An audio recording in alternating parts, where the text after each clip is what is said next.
Hey guys, welcome to TwitchCon where you can sexually assault people and get a 30-day ban. Now what you just saw was Emiru getting assaulted by just some random guy that walked past security like it was nothing.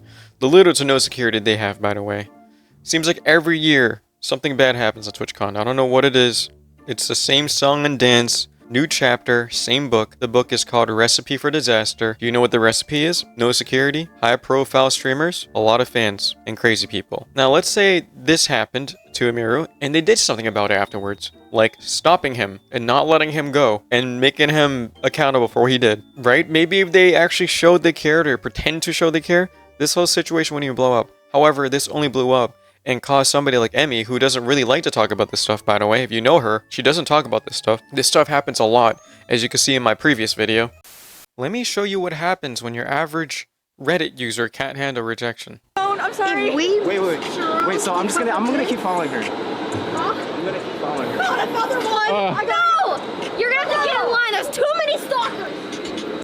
This stuff happens all the time to her. She doesn't talk about it. She doesn't like to. You know why she doesn't talk about it? Let me tell you. You're gonna hate the truth, but I'm gonna tell you. Fat, dumb bitches like to ruin it for people like her. All you fatties that lie about getting sexually assaulted are ruining it for people that actually go through it. Just because somebody bumped you on a bus doesn't mean they sexually assaulted you. Suddenly, that's assault. No, maybe they wouldn't bump you if you weren't so fat. It's always the goddamn refrigerators that are talking. I'm not saying every fat person does this, but goddamn it, a lot of them do. Anyways, I'm getting off track here. Those fatties are celebrating her getting assaulted because she's rich. Yeah, because she made money and because she's successful and they're jealous, it's okay that she got assaulted. You can't even throw Emmy in the same buzz as like Pokimane and Valkyrie. So you can't do that. Emmy is a whole different person when it comes to stuff like this. She avoids the drama sphere. So I feel like a lot of people see female streamer and they're like, oh, boo-hoo, blah, blah, blah. Until you actually sit there and pretend that that's your daughter in that video and that's your sister or your wife. And then you start to realize, yeah, that's not good. I'd be pissed. And the fact that I have to explain this to people like that is already insane. People are just draining and annoying. So I'm done focusing on them. I'm gonna just focus on the facts and tell you guys what happened because those other people aren't worth our time. Come on, they're not. You know what is worth your time? G Fuel. Use code. Just kidding. I'm not gonna do the sponsor now. I'll do it later. Editors, edit that out, please. I'm gonna make my editors edit that out. That was a weird segue. That was really bad. No, you're editing it out. Edit it out now. You're gonna make me lose my sponsor. You know what? You know what? You're fired. Poof. I'm just kidding. You can come back. Emmy goes into this feel of saying sorry you had to see that because of people like that, because she knows that other people have ruined it for her. Other women ruining it for other women because they lie. I know. It sucks to hear the truth. The truth sucks. In the video, she talks about how Twitch lied, blatantly by the way. Twitch made it seem like they instantly took care of business, but they didn't. What they did was lie. Let me pull up what they wrote. The safety and security of all those attending TwitchCon is our highest priority. The behavior displayed by the individual involved in the incident yesterday involving a high-profile streamer was completely unacceptable and deeply unsettling. In line with existing TwitchCon security protocols, law enforcement event security were on site. That's a lie. That's literally a lie. And responded to the incident. We immediately blocked this individual from returning to the TwitchCon premises, and they're banned indefinitely from Twitch, both online and in-person events. Okay, like, no one cares about online. We are coordinating with the impacted creators team, that's true, and per our standard protocols, continue to cooperate with any law enforcement investigations. We've increased security at the meet and greet attendee check-in point, and we'll have additional security personnel surrounding participating streamers. If you've RSVP'd for a meet and greet, please note that we're unable to accommodate +1s for the remainder of the event. You know why they said that? They only thought about that because of Melissa, my manager. She said, were you vetting people coming through the line? They said, oh yeah, everyone had to sign up and they get background checks, but they're allowed to bring a +1. Well, are there +1s background checked? No. Where do I even go with this? There's so much to like juggle here. I'll start with what Dan Clancy said. The CEO of Twitch, Dan Clancy, pretty much said, oh, stuff like this happens all the time and, you know, you can't stop everybody. Pretty much along those lines. Emiru get assaulted by a male fan, and a lot of streamers have, especially female streamers, have talked about, you know, the danger that they feel from these sort of toxic, I guess, parasocial kind of creeps. What are you guys doing to prioritize safety? Because I know also a bunch of Twitch content creators said that they were too scared to even come to TwitchCon this year, just in case something like what happened yesterday would happen. The safety of our creators is the top priority. The challenge we face is a challenge in today's society. It's not limited to Twitch. It extends throughout our society. I do think that when you're live streaming, in many ways, since you control your community and you can ban people, you can make it so that those people that you don't want engaging with you and participating with you aren't there. Okay, it's very different. You know, when I use other short form content and people say all sorts of stuff, well, I can't stop that. This is just something we have to keep working on. I think everyone identifies our tools in terms of trust and safety as the leaders in the industry about helping creators, but that means there's always more work to be done because that's the world we live in now. Demi had posted earlier today that I guess this fan was allowed to cross multiple barriers at TwitchCon. Why should streamers trust Twitch to keep them safe at TwitchCon? Because I feel like simultaneously this has been such a secure event to the point that even like journalists have had struggled. Like, you know, it is very secure, but here's this man that just walks up and is somehow able to bypass all these things. So why should they trust the platform when slip-ups or, you know, issues like this have happened? Well, I mean, as you know, I think you toured some of what we do in terms of security. The reality is, even as you do a lot in terms of security in today's world, there are challenges that can present themselves, especially when someone is putting themselves out there, right? And so, you know, we try to work very closely with each creator about what they want to do and what works for them, right? So I don't want to get into any, you know, specifics or details, but part of that is working with creators and, you know, trying to find, and right now we're definitely, you know, ramping it up to make sure creators know that we have the resources there to help them figure out what's right. Now, as you can see, he's so out of fucking touch. I liked Dan at first, and it just seems like he went down this rabbit hole of just bad decisions. I don't know if it's the curse of Twitch or because Twitch is being run by a bunch of old fat Karens and Kevins. I don't know what's going on. So pretty much he acknowledges that it's dangerous, yet you do nothing about it. Maybe up your security. Maybe not up it after the fact. Like, you guys ever see those, like, murder mysteries where they're like, oh, this never happens in this neighborhood. Nobody ever gets murdered here until somebody gets murdered. I can walk around 3 a.m. if I want to because nothing ever happens. And then it happens and they're like, whoa. The fact is you can never be too safe. You know what Twitch's slogan is? Better sorry than safe. And boy, are they sorry now. So what happened afterwards was he was able to walk away.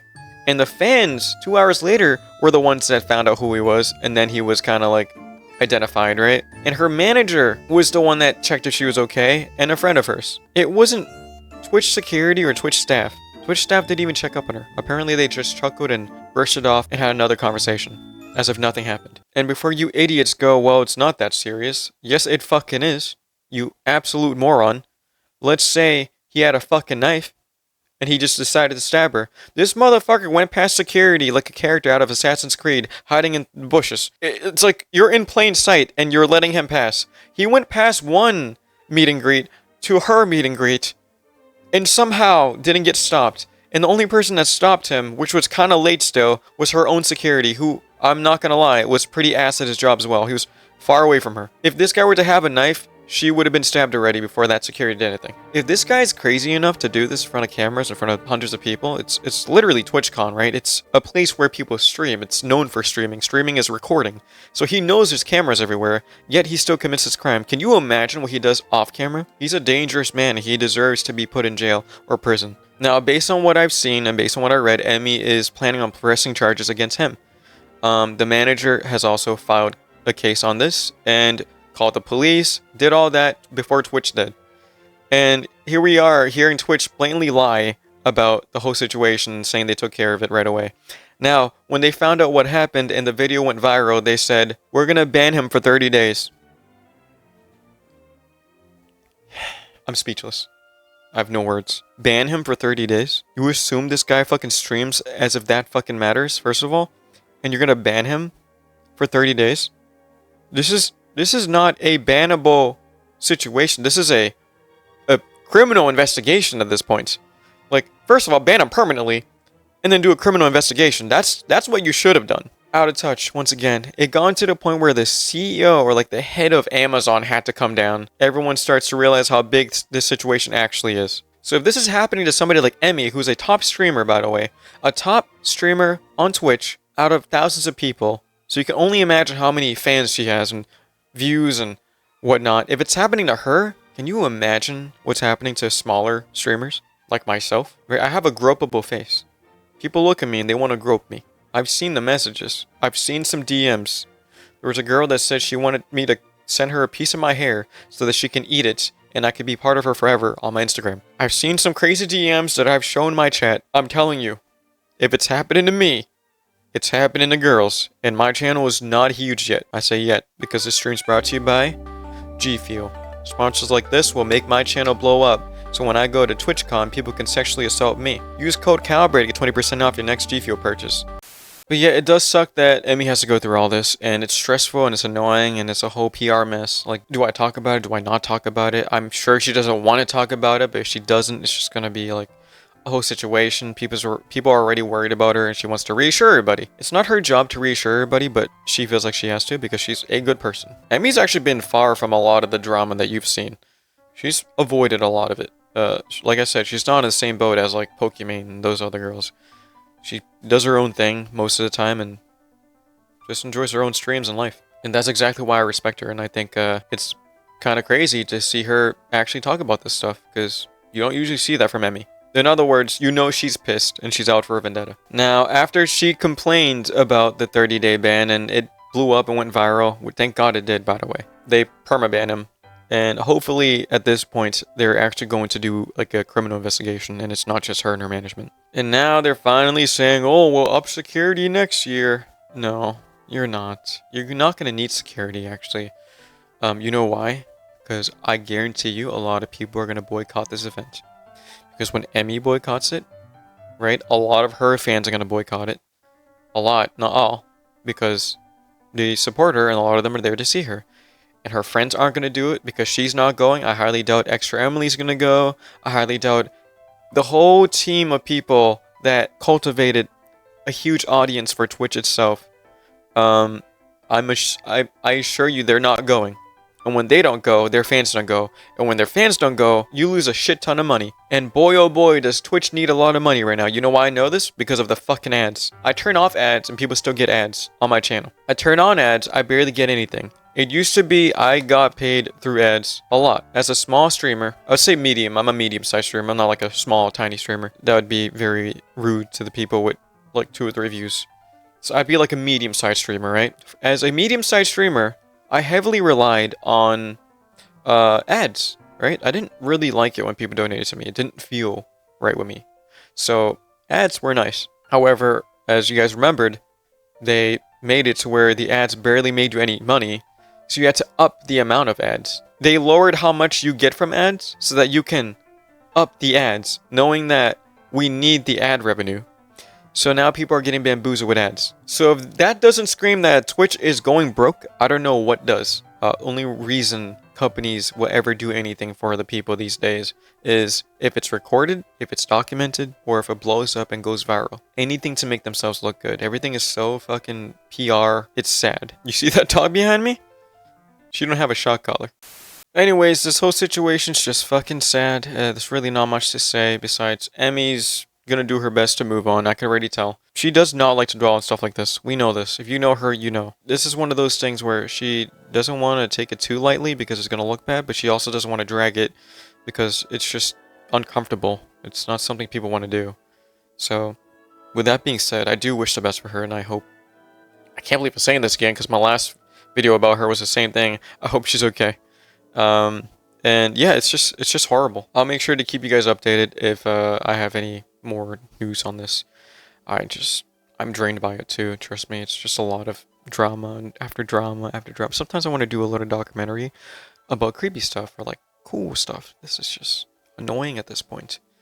It's just every fucking day there's some kind of Twitch drama or YouTube drama. What the fuck? It's not a drama channel. I'm not a drama channel. But I have to talk about it because you know what? I gotta make money. I gotta stay relevant. I have to do it so I can support me and my fiance. We're going through a rough patch, guys. I'm so scared she's gonna fucking break up with me.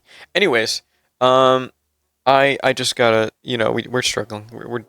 These sponsors are helpful, and hopefully this YouTube world gets me somewhere, because so far it landed me a sponsorship with G Fuel, and Starforge is next. I'm not going to do that sponsor right now, because it would be bad for G Fuel. Feel free to join me on Twitch. I like I said, 10 to 15 hour streams a day. Sometimes parts of my streams become my videos. My editors have talk to me about it. I recently hired them, and this is all new to me. And we talked about, I guess, turning segments of the stream into edited full-on videos on top of these documentary-style videos. With that being said, my bears, take care, stay safe, and don't die. It's a new year, new life, new tears, new friends, same love. But I'm glad you're here, you're mine, my dear. I see you, my